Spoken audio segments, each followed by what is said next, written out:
Allez, bonjour tout le monde, c'est Émilie et Benjamin. Salut les amis. Bon, allez, on va faire une vidéo après la gelée. Donc, jeudi dernier, on était au fond du trou.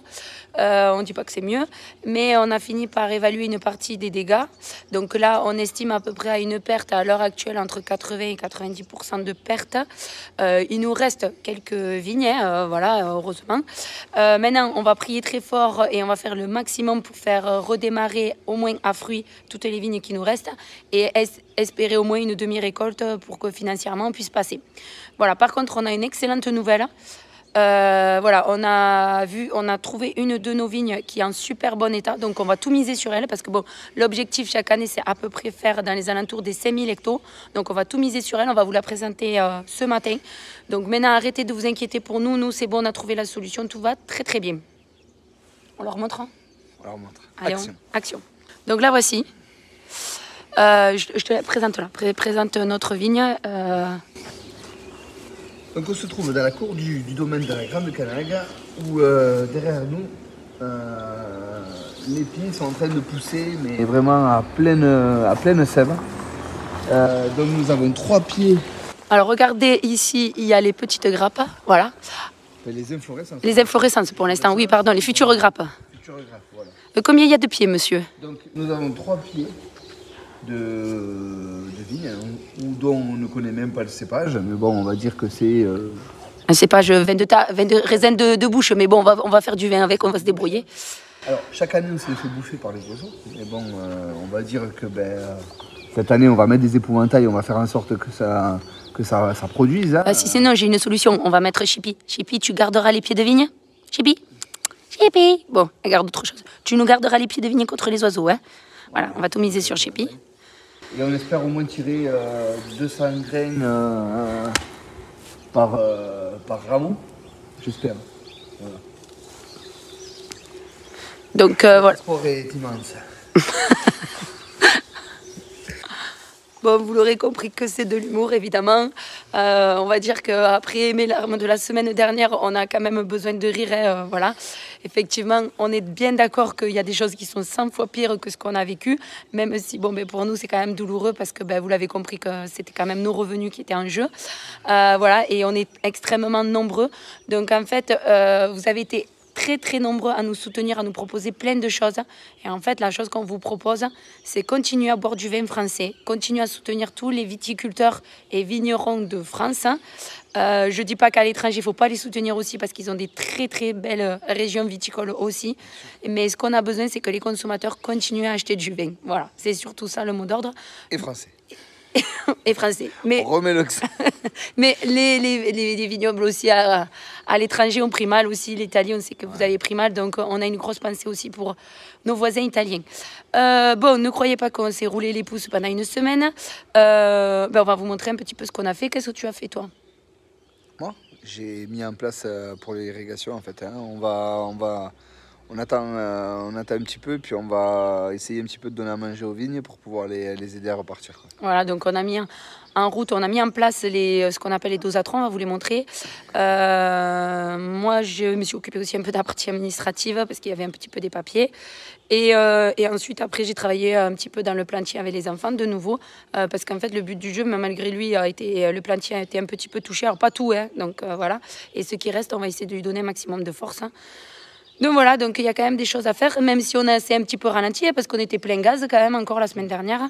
Donc voilà. Allez, on va vous montrer tout ça.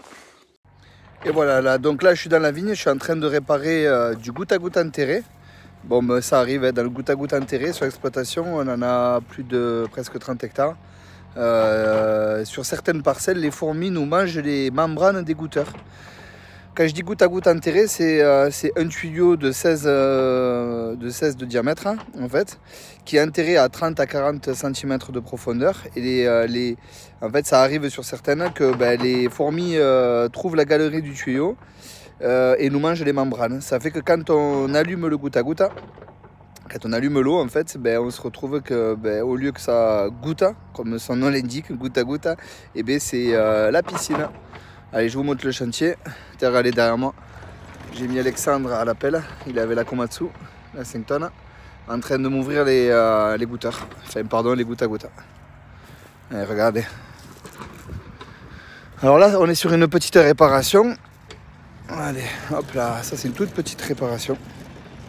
Là, il y a 2 mètres, 2 mètres 50 de long, maxi. Et regardez, cette rangée, elle est en pégée de au moins 3, 4, voire 5 réparations. Celle d'à côté, je ne sais pas si vous la voyez, hop, au fond.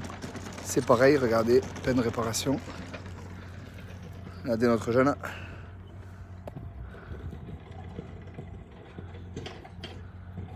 Voilà.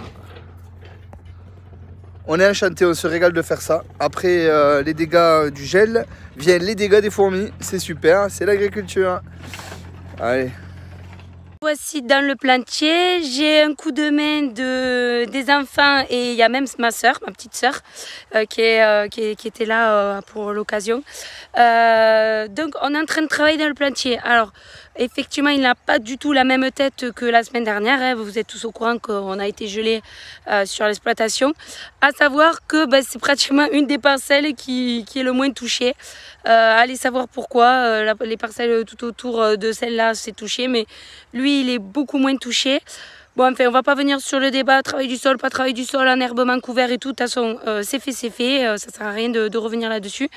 Par contre, ce que je voudrais vous expliquer, pourquoi on continue à le travailler. Tout simplement, alors, ce qui est brûlé, on n'y touche pas du tout.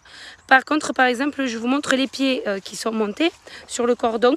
Et en fait, le but du jeu, c'est de continuer à épamprer, enlever tous les bourgeons qui étaient en train de redémarrer au niveau du pied pour lui donner un maximum de vigueur en fait.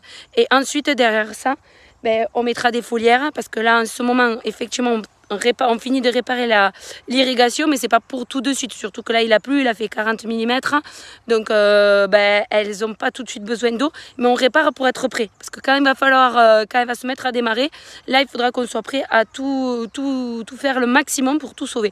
Donc là le plantier, on est en train d'y travailler dessus pour que lui il prenne un maximum de vigueur. Voilà, donc là on enlève les pampres qui restent. Alors des fois il y a des endroits le gel a épampré pour nous, donc voilà, et donc on a un petit peu moins de travail, même si c'est un peu désolant de travailler dans une parcelle comme ça, il faut quand même toujours continuer. Voilà. Bon, mais voilà, vous avez un petit peu vu ce qu'on est en train de faire en ce moment dans les vignes, hein. Donc, mon meilleur compagnon, c'est le tire-bout. C'est le raccord pour les tuyaux de goutte à goutte. Alors ça, c'est mon copain et je le déteste, j'arrive plus à le voir. Oui, voilà, on a trouvé un nouveau concept pour trouver des sous. Donc en fait, on a dit, comme là on a des profite de partout d'irrigation, donc forcément Benjamin est dans la boue, il en a un petit peu sur le visage, je ne suis pas sûre que vous le voyez. Donc on s'est dit qu'on allait vous proposer de venir faire des bains de boue payants, évidemment. En même temps, si vous pouviez réparer l'irrigation. Voilà, c'est un concept comme un autre. Donc l'entrée est à 100 € parce qu'on la met l'entrée très cher, on a besoin d'argent et on va bientôt avoir besoin d'argent. Enfin, bref, et vous allez travailler, mais vous allez trouver le moment très agréable. Voilà, non? Oui, c'est une très bonne idée. Faire payer pour réparer le goutte à goutte, ça, moi je trouve ça génial, quoi. Voilà. Et puis, on vous remercie encore vraiment 1000 fois parce que c'est vrai que si on arrive aussi à retrouver le sourire, c'est que vous avez été extrêmement nombreux à nous mettre des commentaires, commentaires d'espoir, faut pas abandonner. Et c'est vrai, vous avez raison, hein. Comme on dit toujours, tant qu'il y a de la vigne, il y a de l'espoir, et c'est ce qu'on va faire en sorte. Et puis en plus là il commence à arriver des premiers petits bourgeons, donc ça nous redonne beaucoup le sourire. Donc on va encore continuer à croiser les doigts parce que rien n'est joué, hein. On n'est pas arrivé à la récolte, hein, comme certains nous l'ont dit. Tant qu'on n'a pas ramassé, on ne sait pas ce que ça donnera. Et puis, quoi dire de plus, à part qu'on a des super abonnés. Et merci. Merci 1000 fois, parce que franchement, c'est vrai que ça nous donne le sourire et ça nous fait garder le moral, même si en ce moment, c'est vrai que c'est pas le top, mais merci beaucoup. Voilà, et puis on vous dit à très bientôt. On va revenir sur des vidéos un peu plus normales, hein, on l'espère. Et on va vous montrer toujours l'avancement de comment elle va réagir la vigne, ça c'est sûr, pour que vous puissiez vivre avec nous cette expérience inédite et on l'espère à tout jamais. Voilà. Allez, bye bye, à plus tard. Bye bye tout le monde.